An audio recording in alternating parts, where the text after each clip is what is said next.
When love becomes a graveyard, look closely at this image. A man in handcuffs, a room in disarray, a silence that screams louder than any argument ever could. This was not a planned hit. This was not a movie scene. This was a Tuesday night in a house that looked just like yours. We have all been there, haven't we?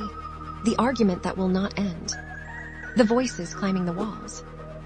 The chest tightening like a vice. The blood pounding in your ears until you cannot hear your own thoughts anymore. But most of us walk away. Most of us slam a door, take a drive, let the night air cool the fire in our veins. This man did not. In the next 3 minutes, we are going to peel back the layers of what happens when the love of your life becomes the reason your life is over. Neighbors say they heard frequent fights. That is the phrase the news uses when a home has become a war zone. When the walls have absorbed so much anger, they could bleed it back. Imagine the kitchen table, where they once drank coffee on Sunday mornings, now marked with evidence tape. The bedroom where they whispered promises, now a crime scene. On this particular night, the quarrel hit a fever pitch. Maybe it was about money. Maybe it was about respect, or the lack of it. Maybe it was about all the small deaths a relationship suffers before the final one. But in a flash of blind, white-hot rage, he struck her.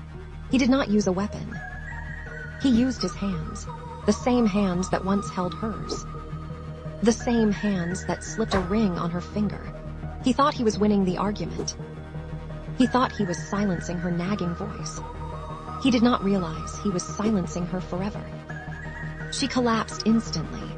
The anger drained from the room like water from a broken glass, replaced by something colder. Panic, the frantic call to the hospital, his voice shaking as he tried to explain what he could not explain to himself. But the tragedy did not end with a blow. Reports say she was rushed to one hospital and not attended to. Imagine his horror, watching the clock tick in a sterile waiting room as his wife's life slipped away. Not just because of what he did, but because of a broken system that failed her when seconds mattered.